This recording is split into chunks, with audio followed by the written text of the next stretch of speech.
Once upon a time, there was a sweet little girl. Everyone who saw her liked her, but most of all her grandmother, who didn't know what to give the child next. Once she gave her a little cape made of red velvet. Because it suited her so well and she wanted to wear it all the time, she came to be known as Little Red Cape.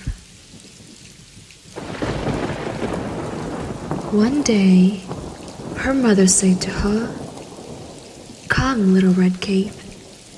Here is a piece of cake and a bottle of wine. Take them to your grandmother. She is sick and weak, and that will do her well. Mind your manners and give her my greetings.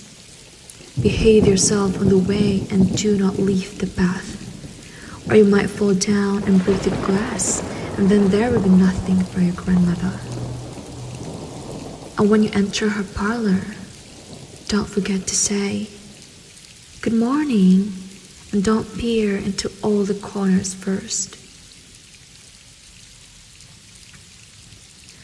"I'll do everything just right," said Little Red Cape, shaking her mother's hand. The grandmother lived out in the woods, a half hour from the village. When Little Red Cape entered the woods, a wolf came up to her. She didn't know what a wicked animal he was, and was not afraid of him. "Good day to you, Little Red Cape." "Thank you, Wolf. Where are you going so early, Little Red Cape?" "To grandmother's." "And what are you carrying under your apron?" "Grandmother is sick and weak, and I am taking her some cake and wine we baked yesterday, and that should be good for her and give her strength." "Little Red Cape, just where does your grandmother live?" "Her house is a good quarter hour from here in the woods, under the 3 large oak trees. There's a hedge of hazel bushes there. You must know the place," said Little Red Cape. The wolf thought to himself, "Now that sweet young thing is a tasty bite for me. She will taste even better than the old woman. You must be sly, and you can catch them both." He walked along a little while with Little Red Cape. Then he said, "Little Red Cape, just look at the beautiful flowers that are all around us. Why don't you go and take a look? And I don't believe you can hear how beautifully the birds are singing. You are walking along as though you were on your way to school. It is very beautiful in the woods." Little Red Cape opened her eyes, and when she saw the sunbeams dancing to and fro through the trees and how the ground was covered with beautiful flowers, she thought, "If I take a fresh bouquet to grandmother, she will be very pleased. Anyway, it is still early, and I'll be home on time." And she ran off the path into the woods looking for flowers.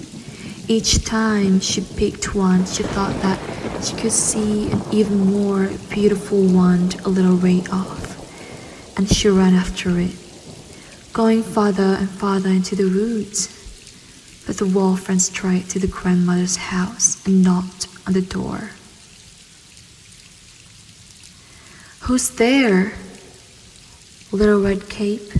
I'm bringing you some cake and wine. Open the door. Just press the latch," called out the grandmother. "I'm too weak to get up." The wolf pressed the latch, and the door opened. He stepped inside and went straight to the grandmother's bed and ate her up. Then he put on her clothes, put her cap on his head, got into her bed and pulled the curtain shut. Little Red Cape had run after the flowers, After she had gathered so many that she could not carry any more, she remembered her grandmother, and then continued on her way to her house. She found, to her surprise, that the door was open. She walked into the parlor, and everything looked so strange that she thought, "Oh my God, why am I so afraid? I usually like it at grandmother's." And then she called out, "Good morning." But received no answer. Then she went to the bed and pulled back the curtains. Grandmother was lying there with her cape pulled down over her face and looking very strange. "Oh, grandmother, what big ears you have! All the better to hear you with." "Oh, grandmother, what big eyes you have! All the better to see you with." "Oh, grandmother, what big hands you have! All the better to grab you with." "Oh, grandmother, what a horrible big mouth you have!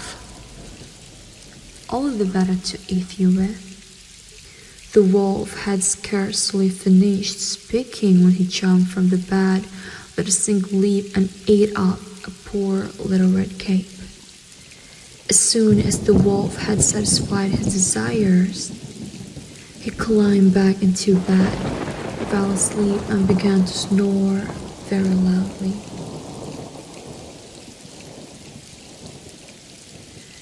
A huntsman was just passing by. He thought, "The old woman is snoring so loudly.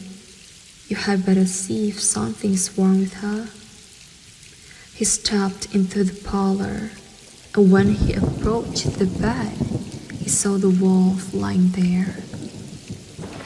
"Ah, so here I find you, you old sinner," he said. "I've been hunting for you in a long time." He was about to aim his rifle when it occurred to him that the wolf might have eaten the grandmother, and that she still might be rescued. So instead of shooting, he took a pair of scissors and began to cut open the wolf's belly. After a few cuts, he saw the red cap shining through, and after a few more cuts, the girl jumped out and crying. "Oh, I was so frightened. It was so dark inside the wolf's body." And then the grandmother came out as well.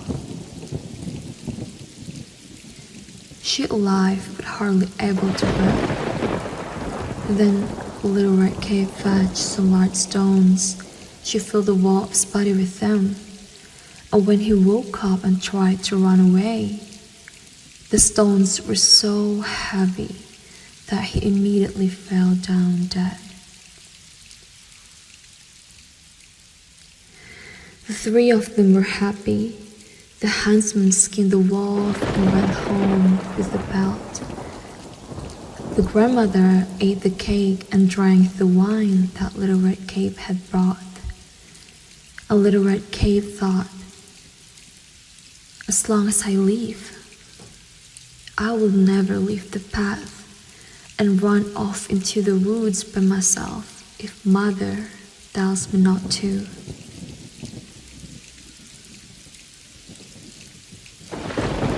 They also tell how Little Red Cape was taking some bad things to her grandmother another time, when another wolf spoke to her and wanted her to leave the path. But Little Red Cape took care and went straight to grandmother's. She told her that she had seen the wolf and that he had wished her a good day, but had stared at her in a wicked manner. "If I hadn't been on the public road, he would have eaten me up," she said. "Come," said the grandmother. "Let's lock the door," so he can get in. Soon afterward, the wolf knocked on the door and called out, "Open up, grandmother. It's Little Red Cape, and I'm bringing you some baked things." They remained silent and did not open the door. Gray had crept around the house several times and finally jumped onto the roof. He wanted to wait until Little Red Cape went home that evening, then follow her and eat her up in the darkness. But grandmother saw what he was up to. There was a large stone trough in front of the house. "Fetch a bucket, Little Red Cape," she said to the child. "Yesterday I cooked some sausage. Carry the water that I bought them with it to the trough." Little Red Cape carried water until the large trough was clear full. The smell of sausage arose into the wolf's nose. He sniffed and looked down, stretching his neck so long that he could no longer hold himself. And he began to slide. He slid off the roof, fell into the trough and drowned. And finally, Little Red Cape returned home happily, and no one harmed her.